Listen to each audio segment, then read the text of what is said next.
Todos muy bienvenidos, hermanos, a la casa de Dios, amigos que nos están acompañando también en esta mañana. Nos sentimos con gozo y alegría de poder estar aquí, también aquellas personas que nos están sintonizando a través de la internet. Queremos también desearle allí en sus lugares donde están viendo esta transmisión que el Señor pueda bendecirlos grandemente. Estamos en esta mañana contentos de poder participar de este culto divino y también, además de desearles un feliz sábado, querida Iglesia, queridos hermanos, jóvenes, quiero también desearles un feliz día de la patria. 200 años de la declaración de nuestra independencia, ¿verdad? Donde fuimos libres y quizá trayendo ese aspecto al plano espiritual. Creo que la mayor libertad que nosotros un día pudimos obtener, más allá de la libertad como nación, como país, como pueblo, creo que la mayor libertad que el Señor nos ha regalado es la libertad sobre el pecado. Y agradecemos a Dios por esa libertad, mientras hoy también recordamos esa libertad que nos permite en este momento estar reunidos aquí, ¿verdad?, para adorar a Dios. Cuando uno estudia las profecías de la Biblia, 200 años de historia, en la historia del mundo, en la historia de las civilizaciones, no es nada, ¿verdad? Y es muy raro ver momentos en que la humanidad haya tenido momentos de libertad. Siempre dominaron imperios, siempre dominaron reinos, ¿verdad? Es muy raro tener libertad. La profecía bíblica dice que finalmente volveremos a ser privados de esa libertad. Por eso, mientras hoy recordamos esa libertad que el Señor nos da como don gratuito, que es el don más inestimable que podemos tener, la libertad, agradezcámosle que lo podemos hacer, ¿verdad?, para venir a adorar a Dios, cuando sabemos de aquí a poco que esa libertad será coartada. Así que no solo un feliz sábado, sino gracias a Dios por la libertad que Él nos regala y sobre todo de la esclavitud del pecado y haber sido salvos para vivir la vida eterna junto con nuestro Señor Jesucristo. Hermanos, en esta mañana, antes de tener el tema, quisiera poder invitar a esta plataforma a dos pequeñitos que vamos a dedicar al Señor, a Valentín y a Leopoldo. Valentín va a venir en los brazos de su mamá Tania y junto con su papá Mauro. Les voy a pedir que ellos puedan adelantarse con Valentín. Valentín tiene 10 meses, ¿verdad?, de vida. También hay parte de la familia que lo está acompañando. Y vamos a pedirle a Leopoldo que venga en los brazos de su mamá Gabriela. Está su abuela Martisa también. Maritza, no Martisa, Maritza. Así que le vamos a pedir a ellas y a la familia que puedan venir. Él es Valentín y él es Leopoldo. Valentín tiene 10 meses y unos rulos hermosos y Leopoldo tiene apenas 2 meses y una gorrita que está para alquilar balcones. ¿Está bien? Así que bueno, vamos a dedicar al Señor, chicos, vamos a dedicar papás, Tania, Mauro, Gabriela, Maritza, como abuelita también. Llegó el día que íbamos a dedicarla. La abuela me decía hace más de un mes que me está persiguiendo: pastor, por favor, ¿dónde va a estar predicando? Y no estoy en Palermo. ¿Y dónde? A Caballito. Y vamos a Caballito. Y en Caballito no estaba. ¿Y qué pasó? Bueno, vi, abuela, todo tiene su momento, todo tiene su hora debajo del cielo. Muy bien. Chicos, papis, antes de poder hacer la oración de dedicación, quiero leerles 2 citas breves de este hermoso libro que hace un par de días atrás, recordando el Día del Padre, mis pequeñitos, junto con su mamá, me regalaron. Se llama Ser Papá, Ser Papá, de Max Lucado. Y dice acá este libro en un párrafo, en la página 37, yo quiero compartir este texto bíblico con ustedes, dice así, y lo conocen, Proverbios 22:6. Dice: instruye al niño en el camino correcto, dice acá esta versión, y aún en su vejez no lo abandonará. Instruye al niño en el camino correcto y aún en su vejez no lo abandonará. Tu bebé tiene inclinaciones, tu hijito tiene tendencias. Tu adolescente, cuando sea adolescente, camina por una senda trazada por Dios. Disciérnela, afírmala. Pregúntate a ti mismo, a tu esposa, a tus amistades, a tu familia: ¿qué hace a mi hijo único y especial? ¿En qué sobresale? ¿Qué se le hace difícil? Observa sus fortalezas, sus debilidades. No asumas que él o ella sea igual a ti, ni tampoco asumas que tu hijo sea igual a otros. Tus hijos son diferentes. Descubre y deleítate en esas diferencias. Y un párrafo más, que dice acá este hermoso libro. Unos dientes rectos, unas calificaciones perfectas, una postura recta no se comparan con guiar a un hijo por un camino espiritual recto. El privilegio y propósito más importante de un padre es guiar a sus hijos en el camino a Cristo. Las preguntas dominantes para los padres cristianos son estas, chicos, padres aquí presentes, ¿no? ¿Conocen mi hijo a Jesús? ¿Han probado su gracia y han encontrado consuelo en la cruz de Jesús? ¿Saben que su muerte, la muerte de Jesús, ha sido derrotada y que sus corazones tienen autoridad por la autoridad de Cristo reinando en ellos? Papás, la tarea más importante es el discipulado de sus hijos, en este caso de Leopoldo y de Valentín. El discipulado es lo más importante. Ayuda a tu hijo a caminar por las sendas del Maestro. Ese es el desafío más grande que a ustedes se le presentan. Tania, Mauro y Gabriela, y acá la abuela también, Maritza, ¿no? Ese es el desafío más grande, para poder guiar a Leopoldo, para poder guiar a Valentín en el camino del Señor. Con esto en mente, con estas preguntas que el Señor nos plantea, que deben ser las más importantes en nuestra vida, vamos a orar para pedir la bendición de Dios sobre ellos y que realmente así como están sanitos, creciendo, lo puedan seguir haciendo, guiados por los caminos del Señor, donde ustedes, papás, abuela, tendrán una responsabilidad muy importante para que eso pueda ser así, ¿está bien? Y ellos puedan seguir creciendo en compañía de Jesús. Vamos a arrodillarnos y vamos a orar.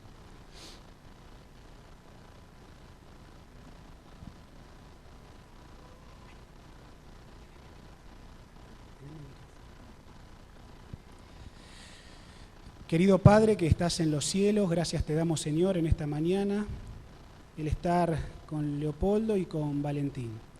Gracias por los años de vida que hasta acá le has presentado, en realidad meses, ni siquiera un año llega, Señor, a tener estas criaturas. Gracias porque en estos meses, 2 meses para el caso de Leopoldo, 10 meses para el caso de Valentín, querido Dios, tú lo has guiado y los has mantenido con vida y con salud. Sabemos, Señor, que así con ellos, a nuestros hijos, les das años de vida, les das la posibilidad de crecer y seguir aumentando en gracia y en sabiduría para con Dios. Querido Dios, aún en su pequeña infancia, aún con meses de vida, Señor, tú les has dado salud, les has dado gozo y les has dado la posibilidad de estar en los brazos de sus padres. Querido Dios, te quiero pedir por ellos, para que ayudes a Gabriela, ayudes a Tania, a Mauro, a Maritza, su abuela aquí presente, y que estas criaturas, Señor, junto con la iglesia que aquí nos congregamos, podamos llevar cada vez más al conocimiento de la verdad y al conocimiento de Jesús a estos pequeños. Por eso, Señor, en esta mañana, al colocar mis manos sobre sus cabecitas, como símbolo, Señor, de la presencia de tu Espíritu Santo, quiero pedirte, querido Dios, que sea Él quien los bendiga, que su fortaleza, Señor, sea sobre sus vidas y que los guíes por el camino de la justicia, por el camino de la verdad. Quédate con Leopoldo, quédate con Valentín. Ayúdalo, Señor, a crecer en tu gracia. Sosténlo con el poder de tu diestra y que realmente ellos, al crecer, puedan seguir en los caminos del Señor, guiados por sus padres, guiados por su familia y guiados por la iglesia. Querido Dios, en tus manos de amor los encomendamos. En el nombre de Jesús. Amén. Vení, Valentín. Vení, Rulito.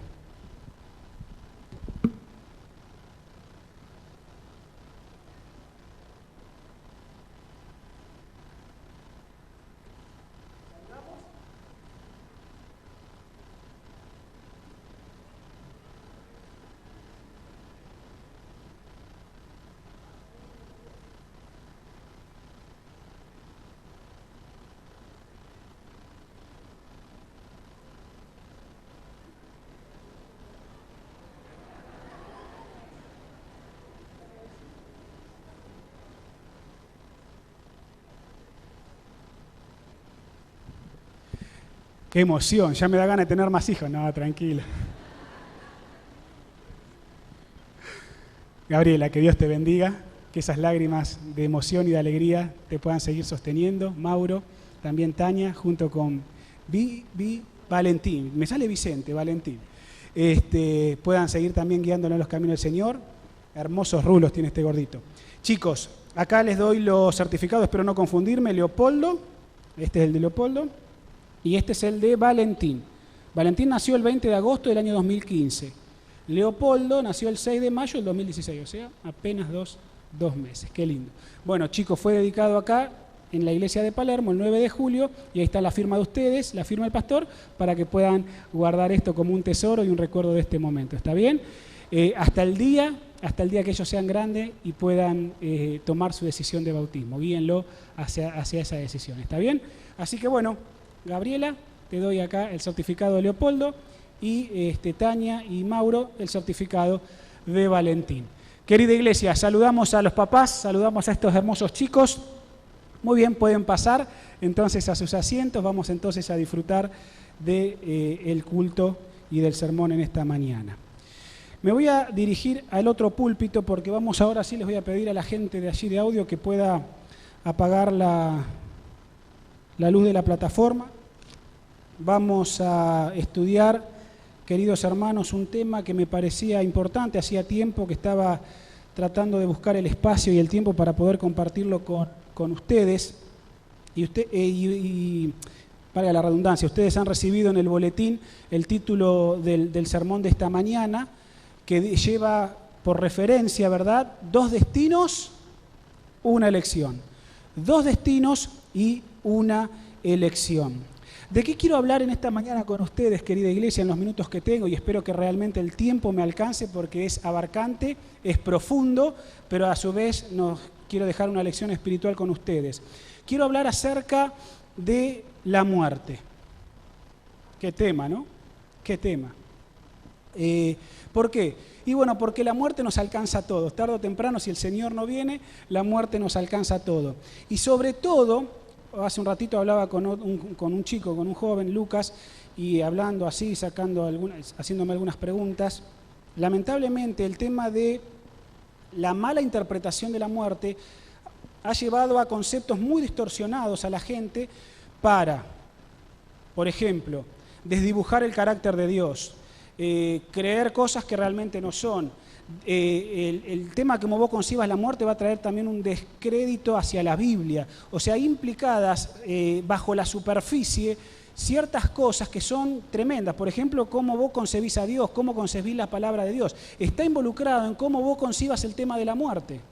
El concepto que tengas de la muerte va a socavar o va a afirmar tu concepto de Dios, de su carácter, de su gobierno, de su justicia, de su amor, o lo va a hundir. O lo pone arriba o lo hunde. Lo mismo pasa con la autoridad de la Biblia. Por eso es importante que nosotros entendamos el concepto de la muerte. Y lo vamos a entender, lo voy a explicar en el contexto, ¿verdad?, de un tiempo que la Biblia llama, y que todos los adventistas que tenemos un poquitito más de carrera en la fe, conocemos como el milenio. El milenio, el tiempo de ese tiempo que Dios dispuso en el futuro, ¿verdad?, que está separado por 2 acontecimientos, que justamente son 2 acontecimientos, son 2 destinos. Hay 2 destinos que separan ese tiempo del milenio, pero hay una elección. O estoy en uno o estoy en otro. ¿Está bien? Y eso depende de la decisión que yo tome en mi vida, ahora, mientras vivo. Pero ese concepto del milenio, obviamente tenemos que hablar acerca del concepto de la muerte. Yo tengo que entender el tema de la muerte para poder entender el concepto del milenio y de los grandes propósitos y planes de Dios para la vida del ser humano. También es importante esto porque no solo me preocupa, es una preocupación en el sentido de que si uno lo espera de gente que por ahí no conoce lo que yo voy a compartir con ustedes, y sí, la gente nunca o no tiene acceso a la Biblia, no estudió el tema, es complicado que lo entienda. Pero también me preocupa porque seguro una gran mayoría, no sé si todo, pero una gran mayoría de los que esté acá sentado, quizá aún siendo miembro de iglesia, no tenga en claro el concepto de la muerte. No lo tenga en claro. O sea, no es solo una preocupación externa para compartirla con la gente que no lo conoce, sino que también es una preocupación interna como miembro de la iglesia, porque estoy seguro que una gran mayoría no tenga bien en claro cómo es el concepto de la muerte y qué es lo que la palabra de Dios me dice con respecto a este tema. ¿Está bien? Por eso vamos a abrir la palabra de Dios y el primer texto que quiero compartir con vos en esta mañana se encuentra en Juan, capítulo 5, versículos 24 al 29. Déjame decirte también, antes de iniciarnos ya y meternos de lleno en el texto bíblico, que seguramente si acá hay personas que quizás vienen por primera vez, están escuchando esto por internet por primera vez, quizás los conceptos que yo voy a vertir ahora les parezcan un poco extraños en el sentido de que a vos seguramente te enseñaron otra cosa. Seguramente te enseñaron otra cosa. El concepto que vos tenés, que generalmente tiene la gente con respecto a la muerte, es el concepto de la inmortalidad del alma, es decir, el alma es inmortal. Resumiendo, yo tengo un cuerpo, dentro mío el cuerpo es el envase, ¿verdad? Y dentro mío hay una entidad inteligente, intangible, pensante, emocional, que es la que me da la capacidad de vida. Cuando yo me muero, esa entidad sale del envase, que es el cuerpo queda tendido, ¿verdad? Y el alma inmortal se va a algún lado. En el mejor de los casos se va al cielo. En el más o menos se va al purgatorio y en el peor de los casos se va al infierno. ¿Está bien? Pero el concepto de la inmortalidad del alma es lo que más se ha diseminado en el mundo no cristiano y cristiano también. Este concepto de la inmortalidad del alma socava el carácter de Dios, socava su autoridad, su gobierno, su justicia, su amor, desdibuja el carácter de Dios en la humanidad. La gente no puede concebir, ¿verdad?, que realmente como un Dios de amor va a atormentar eternamente. Ahí entramos en otro concepto que yo voy a mencionar, que es el concepto del tormento eterno, del infierno sin fin, en las llamas que arden y torturan a nuestros seres queridos, ¿verdad? Entonces todo eso desdibuja el carácter de Dios, lo presenta como un Dios tirano, vengativo, un Dios que no se apiada de los pecados y de la misericordia del ser humano y finalmente los termina encerrando en las catacumbas de la tierra para que el diablo los atormente día y noche. ¿Está bien? En el mejor de los casos se va al cielo. ¿Qué cosa, no? Porque nosotros, la gente cree en el infierno, pero cuando todos se mueren y vamos a la chacarita, todos están en el cielo. No importa lo que hayan hecho, todos están en el cielo. A la hora de la muerte, cuando vos tenés que hacer un responso, todos se fueron al cielo. Todo, ¿eh? No importa lo que haya hecho. Está el concepto del infierno, pero la mente se ve que lucura algún pensamiento y bueno, todos se van al cielo. Total, era tan bueno, pero era terrible. Pero bueno, se fue al cielo, ¿no? Entonces todo esto desdibuja el carácter de Dios, desautoriza la palabra de Dios, la autoridad de la palabra de Dios, porque vas a ver ahora, mientras analicemos el texto, vas a encontrar aparentes incongruencias. Entonces, si la Biblia es incoherente y no tiene relación entre ella misma, ¿qué puedo confiar yo en la Biblia? Entonces, hay muchas cosas, ¿verdad?, que hay para descubrir en esta mañana. Dijimos, Juan capítulo 5, versículos 24 al 29. Os aseguro, esto es palabra de Jesús, es palabra de Dios, pero el que está hablando acá es Jesucristo. Dice, os aseguro, dijo Jesús, el que oye mi palabra y crea al que me envió, tiene vida eterna y no será condenado, sino que pasó de muerte a vida. Os aseguro, viene la hora, y ahora es en que los muertos oirán la voz del Hijo de Dios, y los que la oigan vivirán. O sea, en algún momento Cristo va a hablar, van a oír la voz de Dios los muertos, y dice, y vivirán. Porque como el Padre tiene vida en sí mismo, así también dio al Hijo que tenga vida en sí mismo. Además le dio la autoridad de hacer juicio, porque es el Hijo del Hombre. No te maravilles de esto, dice Jesús, porque vendrá la hora cuando todos los que están en los sepulcros, ¿qué va a pasar? Oirán su voz, despertad, despertad, despertad los que dormís en el polvo y vivid. Esa va a ser la voz de Dios, esa va a ser la voz de Cristo, ¿no? Ahora vamos a ver cuándo va a ser esa voz que se va a oír, pero eso se va a decir. Y dice, los que estén en los sepulcros van a oír su voz, y los que hicieron el bien, escuchen bien, lean bien, resucitarán para vivir. Los que hicieron el bien van a resucitar ¿para qué? Para vivir. Pero los que hicieron el mal resucitarán ¿para qué? Para ser condenados. Es decir, querida iglesia, amigos, quienes nos están viendo, la Biblia me presenta dos destinos. Dos destinos. Esos dos destinos la Biblia llama dos resurrecciones. Una resurrección de aquellos que hicieron el bien para vivir y una resurrección de aquellos que hicieron el mal para ser condenados. ¿Ok? ¿Me siguen hasta acá? Vamos, por favor, este es el texto quizás base introductorio, pero vayan conmigo, por favor, a Apocalipsis, capítulo 20, y vamos a ver allí el tema del milenio. Apocalipsis, capítulo 20. Permítanme que tenga mi celular acá para ver la hora y no pasarme. ¿Está bien? Apocalipsis capítulo 20. Dice así, versículo 1. Vamos a leer algunos versículos. Entonces vi un ángel que descendió del cielo, con la llave del abismo y una gran cadena en su mano. Prendió al dragón, esa serpiente antigua que es el diablo y Satanás, y lo ató por ¿cuánto? 1000 años. Lo arrojó al abismo, lo encerró y selló para que no engañe más a las naciones hasta que se cumplan los 1000 años. Después tiene que ser suelto por un poco de tiempo. Fíjense en las figuras, fíjense en los símbolos, ¿está bien? Dice que un ángel, ¿verdad?, viene y ata al dragón, a Satanás, lo ata. Es un lenguaje figurado, es un lenguaje simbólico, no es una cadena literal, no es una cadena literal, es una cadena de circunstancias. A Satanás lo rodean ciertas circunstancias que lo terminan atando, lo terminan coartando, le quitaron la libertad que él tenía. Hasta acá, hasta que el milenio no empezó, Satanás tenía libertad, pero ahora no hay más libertad, lo ataron con una cadena de circunstancias. Está rodeado por una circunstancia que no se le permite, dice el texto bíblico, engañar, versículo 3, a las naciones, porque el poder de Satanás radica cuando hay vida humana. Cuando no hay vida humana, se le acabó el poder de Satanás porque no tiene capacidad de engañar.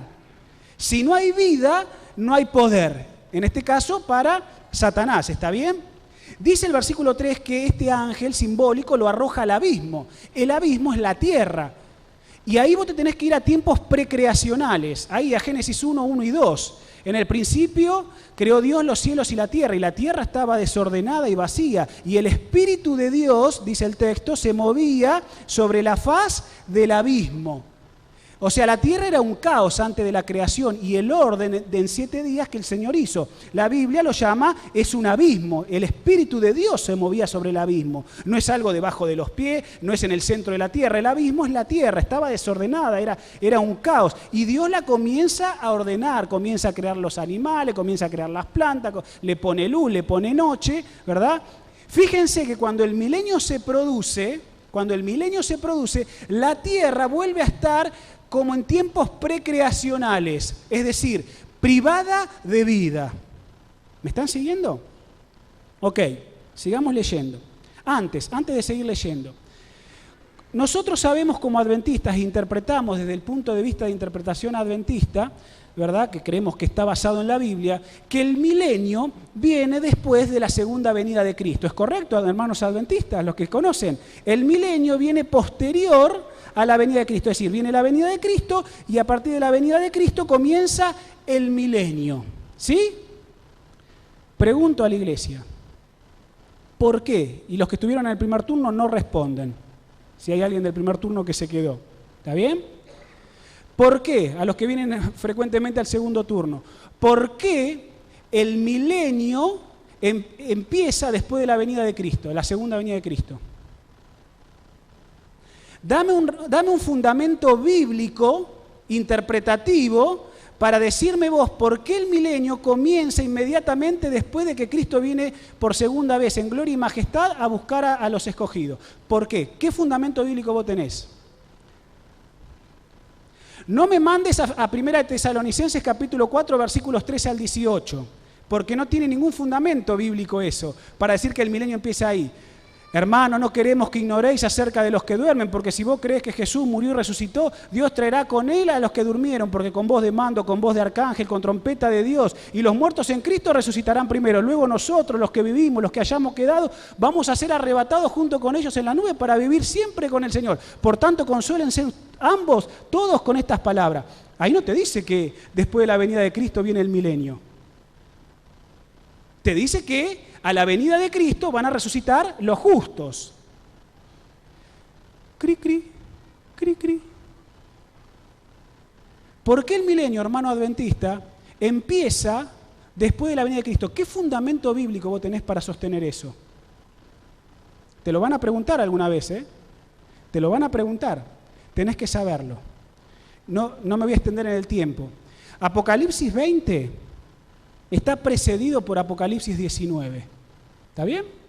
Y en Apocalipsis 19:11 dice: entonces vi el cielo abierto y un caballo blanco, y su jinete se llamaba Fiel y Verdadero, que juzga y pelea con justicia. Sus ojos eran como llama de fuego, y había en su cabeza muchas diademas. Tenía escrito un nombre que ninguno conocía sino él mismo. Vestía una ropa empapada en sangre, y su nombre es el Verbo de Dios. Los ejércitos celestiales, los ángeles, vestidos de lino finísimo, blanco y limpio, le seguían en caballos blancos. Cuando vos te figurás ese cuadro, ¿verdad? Jesús montado en un caballo blanco, ¿no? Con los ángeles también montados en caballo, es una figura apocalíptica, ¿verdad? Ese Apocalipsis 19, ¿de qué está hablando ahí el jinete en el caballo blanco? Está hablando de la venida de Cristo. ¿Me están siguiendo cuál es el fundamento bíblico? Es decir, viene la venida de Cristo, Juan está viendo en visión al jinete, a Jesús que viene en gloria y majestad, e inmediatamente el texto sigue, porque no había separación de versículos ni de capítulos, sigue con la continuidad del milenio. Hay una continuidad histórica en la visión, y nuestra interpretación es histórica, historicista. Juan está viendo en visión bajo símbolos. Jesús no va a venir montado en un caballo, es un símbolo de rey, que es regio, ¿verdad? Que tiene poder, que tiene autoridad. Y así se lo figura también a los ángeles. Entonces, ese es el fundamento bíblico para entender que el milenio, a la venida de Cristo le sigue ¿qué cosa? Le sigue el milenio. Porque si vos sos habitué de dar estudios bíblicos, vas a ver que cuando vos compartís con la gente la fe de Jesús y estudiás acerca del milenio, hay versículo, ahí te dice, bueno, ¿cuándo comienza el milenio? ¿Y sabes cuál es el versículo que te cita a la fe de Jesús? 1 Tesalonicenses capítulo 4. Pero ahí no te está diciendo que empieza el milenio. Lo que vos sabés que el milenio empieza es porque la profecía en secuencia histórica, bajo símbolos, me dice que después del jinete blanco que viene montado con los ejércitos celestiales, entonces comienza ¿qué cosa? Comienza el milenio. ¿Está bien? ¿Queda claro, hermanos? Yo sé que a veces hablo un poquito rápido y captarme los conceptos sé que es un poquito difícil, pero ahí está. Estamos en el milenio. Cristo vino, resucitan los justos, comienza el milenio. Versículo 4. Y vi tronos, y en ellos se sentaron los que recibieron autoridad para juzgar. Hay un juicio. Después que Satanás es atado, ahora Juan es transportado, ¿verdad?, en visión, y dice, vi tronos, y en ellos se sentaron los que recibieron autoridad para juzgar. Y vi las almas de los decapitados, por el testimonio de Jesús, habían dado sus vidas, y por la palabra de Dios, que no habían adorado ¿a quién? A la bestia, ni a su imagen, no importa, ya lo conocés y si no lo estudiás, y no habían recibido la marca en su frente, no habían recibido la marca en su mano. Dice el texto, estos volvieron a vivir y reinaron con Cristo, ¿cuánto? 1000 años. O sea que Juan está viendo una escena de juicio. Es evidente, por lo que vamos a seguir leyendo, que esto ocurre obviamente en el cielo, porque si vos haces el texto comparativo con 1 Tesalonicenses, ¿a dónde se van los justos? No quedan en la tierra, son arrebatados al cielo. O sea que esta escena, por comparativo de textos bíblicos que hablan de este evento, el juicio se está celebrando, esta fase del juicio se está celebrando en el cielo. Juan está viendo que los libros se han abierto y ahí estaban los decapitados, los que dieron su vida por Jesús, de todas las edades, de todos los tiempos. Dice, estos volvieron a vivir y ahora reinaron con Cristo, ¿cuánto? 1000 años. Presta atención al versículo que sigue. Seguramente la mayoría que tiene una versión de la Biblia acá va a decir así. Pero los demás muertos no volvieron a vivir hasta que se cumplieron 1000 años. Punto. Esto es la primera resurrección. De los que están leyendo en su Biblia, ¿quién tiene como yo acabo de leer? Bien, seguramente tenés una Reina Valera 60, tenés, no sé, alguna otra versión de la Biblia, ¿está bien? Las versiones más actualizadas y revisadas de la Biblia no dicen así. No dicen así. No me voy a poner a explicar por qué esas versiones más antiguas o traducciones más antiguas de la Biblia están en ese orden, pero resulta que en las versiones más modernas y revisadas, porque el texto sagrado se va revisando por los teólogos cada cierto tiempo y se hacen revisiones y ajustes al texto bíblico. Por ejemplo, la versión Nueva Internacional, muy conocida y difundida, dice diferente de lo que seguramente dice tu Biblia. Algunos que tienen la que tenemos, que es la Reina Valera 2000, revisada al 2000, van a ver que dice así, escuchen bien. El versículo 5. Esta es la primera resurrección, pero los demás muertos no volvieron a vivir hasta que se cumplieron 1000 años. Fíjense cómo cambia el sentido. Fíjense cómo cambia el sentido, porque si vos lees, leo la última parte del 4 y del 5, si vos lees, no habían adorado a la bestia ni a su imagen, esto que los decapitados, ¿no? No habían recibido la marca en su frente ni en su mano. Estos volvieron a vivir y reinaron con Cristo 1000 años. Pero los demás muertos, o sea, los que se perdieron, ¿no? No volvieron a vivir hasta que se cumplieron los 1000 años. Esto es la primera resurrección. A vos te crea un conflicto. Porque vos decís, no, ¿cómo puede ser? Los demás muertos que no volvieron a vivir, no, es en la segunda resurrección, no puede ser en la primera. A mí nunca me enseñaron eso. Pero el texto es confuso, porque la traducción está mal. La traducción está mal. Por eso los teólogos han ajustado el texto, analizando el texto en griego, y han visto que en realidad esa última expresión, esa oración, tiene que estar al comienzo del versículo, cuando se analiza la sintaxis griega. Entonces, fíjense cómo cambia el sentido. Versículo 4 al final. Estos, los justos, los decapitados, volvieron a vivir y reinaron con Cristo 1000 años. Esta es la primera resurrección. Pero los demás muertos no volvieron a vivir hasta que se cumplieron 1000 años. ¿Tiene sentido? Tiene sentido. Y ahora cuando sigamos analizando el texto bíblico, vas a ver que tiene sentido. Si vos en tu Biblia tenés que esa expresión, esa oración, esta es la primera resurrección, está al final del versículo, déjame decirte que la correcta traducción es que esté al comienzo del versículo. Así que le pones una flechita, ¡ping!, y lo llevas para arriba, al comienzo del versículo 5. ¿Está bien? Ok. Hecha esta aclaración, seguimos leyendo. Versículo 6. Dichoso y santo el que tiene parte en la primera resurrección. Feliz el que resucita en la primera, dice el texto. La segunda muerte, el otro destino, la segunda muerte, no tiene poder sobre ellos, es decir, sobre los que resucitaron en la primera. No tiene poder la segunda muerte sobre los que resucitaron en la primera, sino que serán sacerdotes de Dios y de Cristo y reinarán con Él durante los 1000 años. Cuando se cumplan los 1000 años, Satanás va a ser suelto de su prisión. ¿Y por qué suelto de su prisión? Porque hay gente que resucita y entonces vuelve a tener poder. ¿Está bien? Fíjate lo que dice el versículo 8. Y saldrá a engañar a las naciones que están sobre los 4 ángulos de la tierra, a Gog, Magog, a fin de reunirlos para la batalla. Su número es como la arena del mar. O sea, los que se pierden, hermanos, es como la arena del mar. Son incontables. Como son incontables los que se salvan. Pero Juan ve y queda pasmado al ver la escena. Eran millones de perdidos, millones de seres humanos perdidos. ¡Qué terrible! ¡Qué terrible destino! Dice versículo 9, subieron a través de la ancha tierra y cercaron el campamento de los santos con su comandante. ¿Quién es su comandante? El diablo, Satanás. Cercaron el campamento de los santos y la ciudad amada, pero de Dios descendió fuego del cielo y los consumió. Esta última parte del versículo, hermano, entiéndanla bien. Dice que descendió fuego del cielo y los consumió. Mirá el versículo que sigue. Y el diablo que los engañaba fue lanzado en el lago de fuego y azufre, donde también estaban la bestia y el falso profeta, y serán atormentados día y noche por los siglos de los siglos. ¿Cómo? Pará. ¿Los consume o están atormentados por los siglos de los siglos? Porque cuando a mí me dicen que a alguna persona algo se lo consume, el fuego consume algo, el fuego consume y punto. Se terminó. No hay más. ¿Cómo que entonces día y noche son atormentados por los siglos de los siglos? ¿Saben, hermanos, querida iglesia? El problema no es lo escrito. El problema no es lo escrito. El problema es la interpretación que yo le doy a lo escrito. Y cómo la Biblia tiene que cerrar en coherencia y en lógica. Sigamos leyendo. Entonces vi un trono blanco y al que estaba sentado en él. De su presencia huyeron la tierra y el cielo y no fueron hallados más. Y vi también a los muertos, grandes y pequeños, de pie ante el trono. Los libros habían sido abiertos, y otro libro fue abierto, el libro de la vida. Y los muertos fueron juzgados según sus obras por las cosas que estaban escritas en los libros. El mar dio los muertos que estaban en él, y la muerte y el sepulcro dieron los muertos que estaban en ellos, y cada uno fue juzgado según sus obras. Y la muerte y el sepulcro fueron lanzados al lago de fuego, esto es la segunda muerte. El que no fue hallado escrito en el libro de la vida fue lanzado en el lago de fuego y azufre.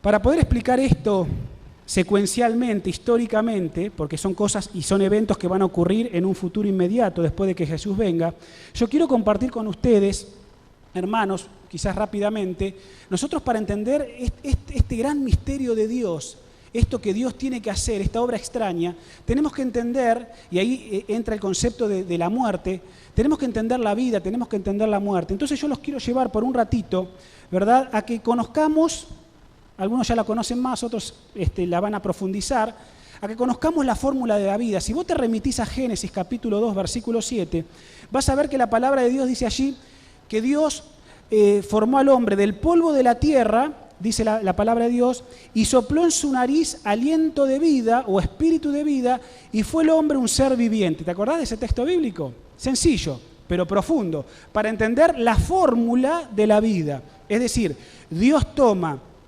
del polvo de la tierra, los elementos del polvo, y insufla, sopla sobre su nariz, dice la palabra de Dios, aliento de vida. Y entonces el hombre llega a ser, ¿qué cosa? Un ser viviente, un ser humano. Es decir, Adrián, con un cuerpo, con el hálito de vida, con la energía de vida que Dios le da, ¿verdad? Ahí Adrián llega a ser un ser humano. ¿Cuál es el problema? ¿Cuál es el problema?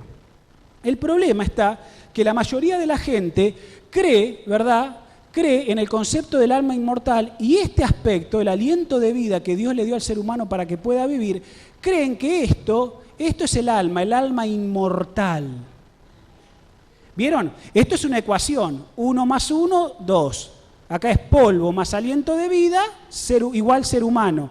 La gente, el común de la gente, a través de las edades, de los tiempos, sistematizado por la filosofía griega y el pensamiento griego, permeado en las instituciones educativas, consolidado en el cristianismo por la iglesia oficial, ¿verdad? Y eso traspasado a las iglesias protestantes a través de que salieron de la iglesia madre con el mismo concepto de inmortalidad del alma, creen que el aliento de vida es esa entidad inteligente, incorpórea, que tiene sentimiento y que me da la capacidad de vivir. A esto, al aliento de vida, se lo llama generalmente, según la filosofía griega, el alma.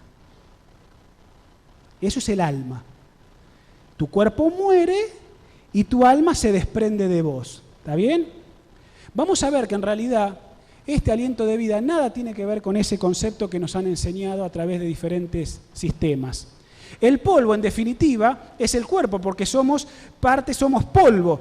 Fíjate que el 70% de nuestro cuerpo es polvo. Somos hidrógeno y oxígeno. Por eso cuando una persona la creman, ¿en qué te la llevas? En una cajita. Porque no somos nada de materia. Los elementos se volatilizan, somos agua. Porque estamos hechos con los elementos del polvo. Del polvo eres, dice la Biblia, y al polvo volverás. Entonces, el polvo es el cuerpo. La Biblia también llama al aliento de vida, lo llama también espíritu de vida. Así también lo llaman algunas versiones de la Biblia. Ese espíritu es lo que la gente comúnmente cree que es el alma, el espíritu, el fantasmita, eso que está dentro mío, el ánima, ¿no? Eso que sale de mí y se va al cielo, al purgatorio o al infierno. ¿Está bien? Yo voy a derribar todos esos conceptos hoy. La Biblia va a derribar todos esos conceptos. Y entonces, cuerpo más el espíritu de vida es ¿qué cosa? Fíjense.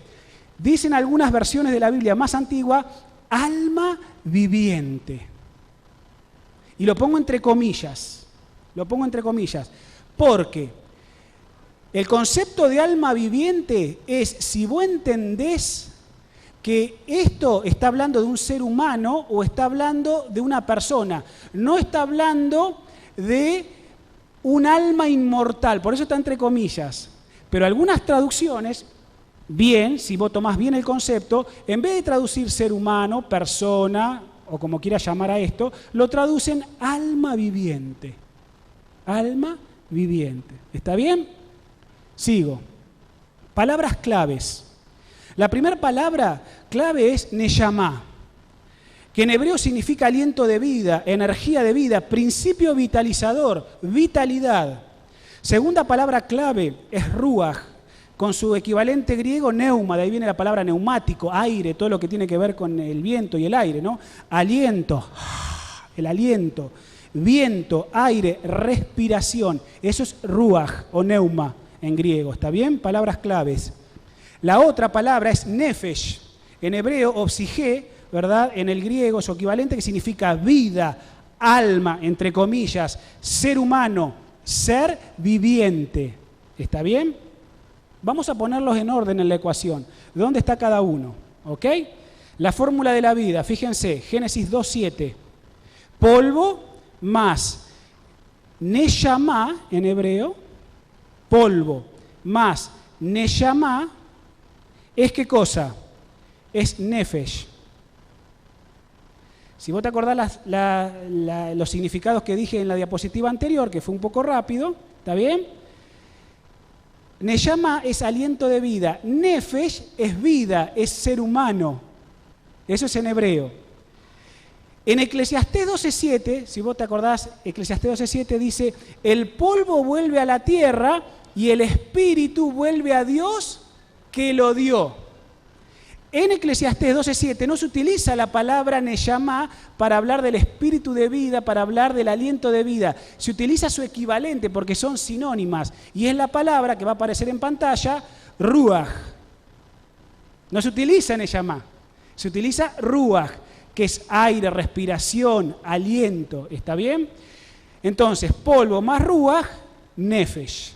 Ser humano, alma viviente, no alma inmortal. Ser humano, persona, alma viviente. ¿Está claro hasta acá? ¿Sí? ¿No?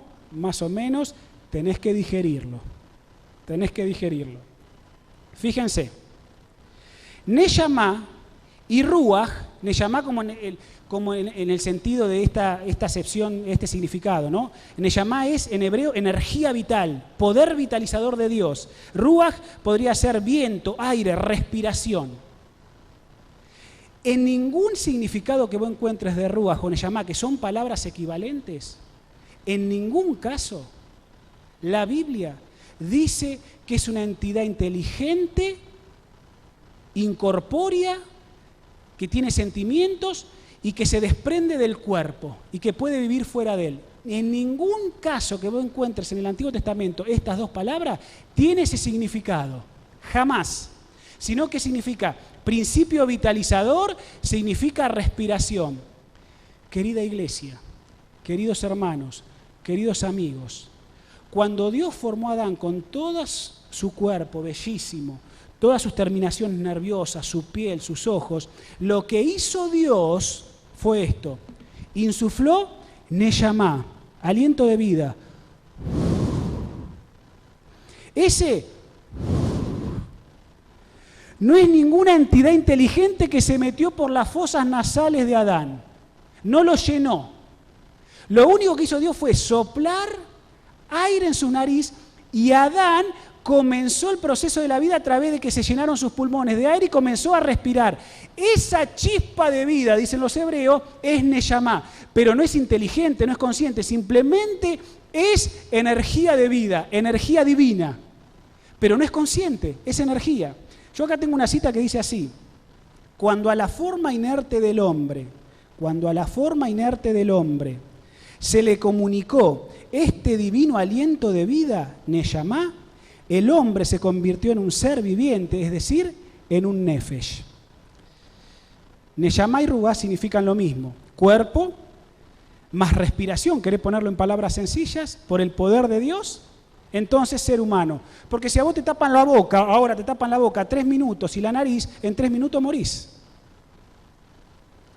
Dios quita la energía de vida porque no podés respirar y entonces morís. Cuerpo más respiración, ser humano. Es decir, materia, cuerpo, más energía divina, ese poder vitalizador que no es consciente, simplemente formó lo que sos. Un ser humano, un alma viviente. Fíjense la fórmula de la vida según los griegos. Cuerpo más, así piensan los griegos, más alma, como alma inmortal, igual que cosa, ser humano. ¿Cuántos le enseñaron esta fórmula? ¿Cuántos, no importa que sean, pero cuántos fueron enseñados con esta fórmula? De que vos tenías un cuerpo y un alma. No tengan vergüenza, o sea, ahora quizás no lo crees, pero ¿cuántos fueron enseñados por eso? Mi abuela fue enseñado por eso, por esa fórmula, que yo tenía un cuerpo, un alma inmortal, y entonces eso formaba mi vida. Esa es la fórmula de la vida según los griegos. Ahora, la fórmula de la vida, fíjense que le dan a Ruach y a Neyamá un significado que en realidad no tiene. La fórmula de la vida según la Biblia es cuerpo más aliento o espíritu de vida, la energía de vida de Dios, la respiración que el Señor nos permite tener, ser humano o alma. ¿Ven la diferencia? Los griegos pusieron el concepto de alma inmortal de este lado de la ecuación, cuando en realidad la Biblia me dice que el concepto de alma o ser viviente tiene que ir de este lado. Fíjense el gran engaño sutil. Es decir, el alma inmortal, tal como me lo presenta la filosofía griega y el mundo, no es tal así. No es tal. Sino que el concepto de alma, como ser humano, tiene que ir de este lado. El alma es lo mismo que el ser humano, correcto, hermana. Cuando vos decís alma, estás diciendo persona, estás diciendo ser humano. Fíjate lo que dicen, yo sé que el tiempo se nos va y no me va a alcanzar. Fíjate lo que dicen los comentaristas de fútbol. Y voy a dar otro caso de otro estadio porque en el primer culto alguien me dijo, no, diste da otro. Imagínate la cancha de Boca, ¿está bien? No sé cuántas personas entran en la cancha de Boca, ¿40.000 personas? ¿Sí? Más o menos. A veces los comentaristas de fútbol dicen, el estadio está repleto, lo colmaron 40.000 almas. Inconscientemente, ¿qué está diciendo el relator de fútbol? Que hay 70 espíritus, 40.000 espíritus, 40.000 ánimas dando vuelta al estadio de Boca. No, está hablando, el concepto inconsciente es que el alma es persona. Cuando nosotros bautizamos a una persona, 2 personas, 3 personas, 10 personas, 3 almas se entregaron a Cristo en el bautisterio, 3 almas se entregaron a Cristo. ¿Qué estoy diciendo? ¿Que 3 espíritus, 3 fantasmitas se entregaron en el bautisterio? ¿Adrián bautizó 3 fantasmitas? No, porque el concepto bíblico de alma es el concepto bíblico de persona, de ser humano, es decir, exactamente eso. Pero la filosofía tradicional cambió el lado de la ecuación y lo puso de este lado, reemplazando esto y haciendo que esto es lo que se desprende del cuerpo. Y fíjense una cosa, querida iglesia, yo acá esto lo encierro con un círculo. Bueno, sí, un círculo, una elipse sería esto, ¿no? Porque el cuerpo, más lo que yo soy, que respiro, y la energía que Dios me da a cada segundo, si Dios dice, Adrián, deja de respirar porque te saco la energía vitalizadora, yo caigo redondo. O sea, vos estás acá escuchándome y podés respirar porque Dios te sostiene la respiración. Porque si Dios te dice, no respirás más por algún proceso del organismo, por lo que sea, vos caés redondo. Esto no se puede separar. Somos una entidad indivisible, somos todo. No, esto no puede vivir separado de mí y esto tampoco. Es todo un conjunto. ¿Sí? Avanzamos. Conceptos importantes. Los griegos hablan de alma inmortal. La Biblia habla de alma viviente. Entonces no tenemos un alma, sino que somos un alma. ¿Me siguen? En ninguno de los 379 casos en que aparece Ruach en el Antiguo Testamento denota una entidad inteligente capaz de existir separada del cuerpo. Neyamá aparece muy pocas veces en el Antiguo Testamento, pero Ruach aparece 379 veces. En ningún caso de los textos bíblicos que aparece la palabra Ruach como aliento de vida o espíritu de vida, te da la idea de que es una entidad inteligente capaz de vivir separada del cuerpo. Jamás. Jamás. Esto derriba conceptos. Esto derriba, hermanos, pensamientos, amigos que nos están escuchando por primera vez. Fíjate, la fórmula de la muerte. Si yo entiendo la fórmula de la vida, la fórmula de la muerte. Polvo más aliento de vida, ser humano. ¿Está bien? Pero si yo saco, Dios me retira el aliento de vida, entonces el ser humano, ¿qué pasa? Dejó de existir. Cuando vos perdiste a tu abuelita, a tu papá, a tu mamá, a quien sea, Dios retiró su energía vitalizadora, esa persona dejó de respirar, está como dormida, entonces esa persona dejó de existir. ¿Hasta cuándo? El ser humano pasa a estar en un estado de no existencia. La Biblia lo compara como estar dormido, donde no se tiene noción de tiempo y espacio. Esa persona está en la memoria de Dios. No está ni en un cielo, ni está en un infierno, ni está en un purgatorio. Está en la memoria de Dios hasta el día de la resurrección. Su cuerpo está en el cementerio, su cuerpo está en una cajita, en un cofre, su cuerpo está en la panza de un tiburón, no sé, donde sea.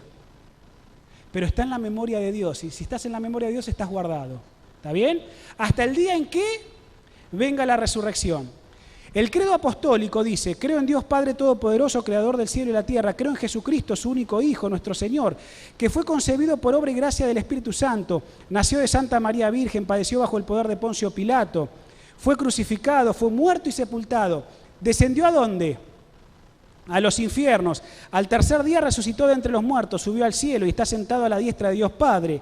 Desde allí vendrá a juzgar a los vivos y a los muertos. Creo en el Espíritu Santo, creo en la Santa Iglesia Católica, la comunión de los santos, el perdón de los pecados, la resurrección de la muerte y la vida eterna. Amén. Déjenme decirles, querida iglesia, que el credo apostólico es totalmente bíblico.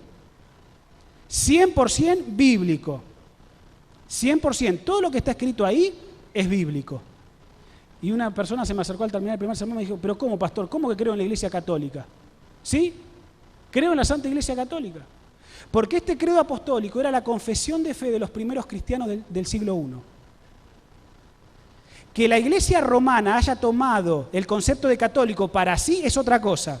Pero el concepto católico significa universal, y la Iglesia era universal en aquellos años. Ya había conquistado todo el mundo, por eso esos primeros cristianos eran católicos, eran universales, estaban en todo el mundo conocido. Por eso ellos creían en la Santa Iglesia universal, católica, estaba en todo el mundo. Ahora, fíjense, y con esto voy a ir terminando, y les pido perdón a los que se quedan del primer culto, no voy a llegar, el tiempo se nos pasa. Creo que esta tarde voy a terminar el tema, ¿está bien? Creo que esta tarde voy a terminar el tema en el culto, así que los que no vienen al culto lo mirarán por internet, ¿está bien? Ahora, algunos conceptos antes de irnos, porque ¿saben qué, hermanos? Yo quiero terminar este sermón, ¿saben con qué termina? Y no lo voy a poder hacer ahora. Termina con la historia de Lázaro. Termina con la historia de Lázaro este sermón. Y yo quiero contarles algo de Lázaro que a ustedes les va a sorprender. Pero entonces, los que no vengan a la tarde lo van a tener que ver por internet, ¿está bien? Porque ahora el tiempo ya está casi pasadísimo, ¿está bien? Pero 2 o 3 conceptos y nos vamos a casa a comer, ¿está bien? Fíjense, dice que Jesucristo, la iglesia creía que Jesucristo había sido crucificado, había sido muerto, fue sepultado, descendió a los infiernos. Pero ¿cómo, Adrián? Vos no me dijiste que el infierno... ¿Cómo es esto del infierno, el tormento eterno? ¿Cómo es esto? ¿A qué infierno descendió Cristo? ¿A qué infierno descendió Cristo? Fíjense en el orden. Creo en la resurrección de los muertos y la vida eterna. Y ahí vos decís, ¿pero cómo puede ser? ¿Cómo puede ser?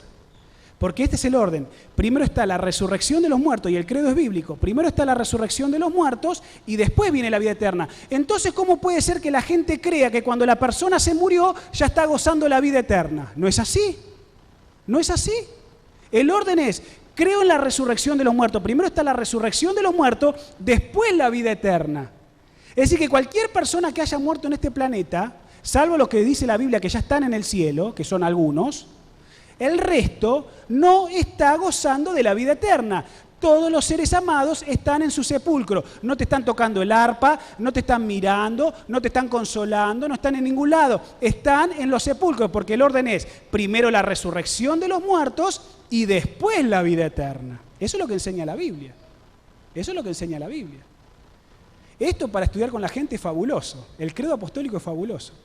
Y fíjate que dice que Jesús, habiendo muerto, descendió al infierno. Pero entonces, ¿qué? ¿Existe o no existe el infierno eterno? ¿Existe? ¿A qué infierno descendió Jesús? Y entonces, termino con esta última diapositiva, les voy a poner todo. Fíjense, ahí está. Esta es la diapositiva y después el resto lo continúo a la tarde. Ustedes ven ahí, en la parte de arriba, ven el juicio que lo voy a explicar a la tarde con 3 etapas. Un juicio investigador previo a la segunda venida, la fase de comprobación durante el milenio y después, con una tercera venida de Cristo, la ejecución del juicio. Cuando Cristo viene, hermanos, querida iglesia, cuando Cristo viene, los vivos justos son salvos. Los muertos justos resucitan y son salvos. Este grupo se va ¿a dónde? Se va para el cielo. ¿Está bien? Los vivos impíos, los que estaban vivos pero se perdieron, la venida de Cristo los mata, dice que mueren, acá están leyendo. Y los muertos impíos siguen muertos. A la venida de Cristo, los que estaban muertos y se perdieron no resucitan en esta primera resurrección, en este primer destino, sino que siguen muertos los muertos impíos. Los que van a morir son los que estaban vivos y que se perdieron. ¿Ok? Viene el milenio, después de la venida de Cristo, los salvos están en el cielo, en una etapa del juicio, que es un único juicio, pero en esta etapa están comprobando, ¿qué están comprobando? Los casos de por qué estos que están acá, que se perdieron. ¿Por qué se perdió? Ay, ¿por qué se perdió Adrián? Me predicó tan bien del milenio y resulta que no lo veo en el cielo. Bueno, Dios te va a abrir los libros y te va a decir, mira, Adrián se perdió porque era esto y esto, porque está todo registrado en los libros. ¿Está bien? Entonces, se está haciendo una fase de comprobación. Los salvos en el cielo comprueban por qué, Dios es tan transparente, comprueban por qué estos se perdieron. Todos acá, estos están bien muertitos, bien muertitos. Por eso Satanás, queridos hermanos, está atado, no puede engañar, no tiene poder. Pero dice la palabra de Dios, lo leíamos recién, que tiene que ser soltado por poco tiempo. Entonces, dice la palabra de Dios que viene la fase ejecutiva del juicio. Cristo desciende con los santos, la ciudad amada. Satanás, hay una segunda resurrección de los impíos, acá, resucitan los impíos y entonces la Biblia dice que desciende fuego del cielo y los consumió. Hermanos, querido amigo que me estás escuchando, el infierno es un hecho puntual. Es un acontecimiento histórico puntual. No se prolonga por los siglos de los siglos. ¿Queda claro? Digerilo. El infierno, según la Biblia, no está debajo de los pies, en el centro de la tierra, con un caldero, con los demonios atormentando a nuestro ser querido. Eso no existe. Eso lo inventó la filosofía tradicional. Eso lo sistematizó Dante Alighieri en su Divina Comedia, en los libros que vos hayas leído, en la literatura clásica. Pero en las religiones, eso según la Biblia no existe. El infierno es un hecho puntual. ¿Está bien? ¿Qué es el infierno? Desciende fuego del cielo y es la extraña obra de Dios. Dios dice, los consume a todos. La obra extraña de Dios. Ahí, al final del tiempo, los impíos son destruidos. El infierno. ¿A qué infierno descendió Jesús cuando el credo apostólico dice que descendió a los infiernos? Cuando vos eras católico o recitaste el credo apostólico y decías, sin saberlo, y lo recitabas de memoria, descendió a los infiernos, murió, descendió a los infiernos y al tercer día resucitó. ¿A qué infierno fue Cristo? ¿Saben qué infierno fue? A este infierno fue. A gustar la segunda muerte, como dice Apocalipsis 20. Este infierno gustó. Porque es en ese infierno, cuando desciende fuego del cielo, que Dios destruye a Satanás, a los ángeles malvados y a los impíos. Esa es la segunda muerte. Esa es la que gustó Cristo. Esa, querida iglesia, es la que le quebrantó el corazón a Jesús. No fueron los latigazos, no fue la corona de espina, que fue duro, no fue los clavos en las manos y en los pies, no fue el costado lacerado. Lo que quebrantó el corazón de Cristo, lo que lo separó del Padre, que tanto estudiamos, ¿verdad? Lo que lo separó del Padre, fue haber experimentado ¿qué cosa? Esto, hermanos, querida iglesia, Él los creó. A esos que se pierden también los creó, como a los que los salvó. Él los creó, pero ahora la obra extraña los tiene que destruir porque el pecado es como la nafta. El pecado es como la nafta. El pecado es como la nafta. Si vos no te liberás de la nafta, se te acerca el fuego y se prende. Si vos no te liberás del pecado, te prende fuego.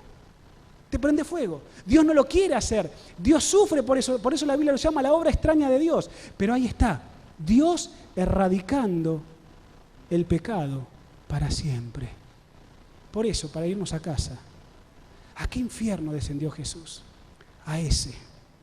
Ahí. Cuando los que tenían la oportunidad de salvarse, no decidieron salvarse.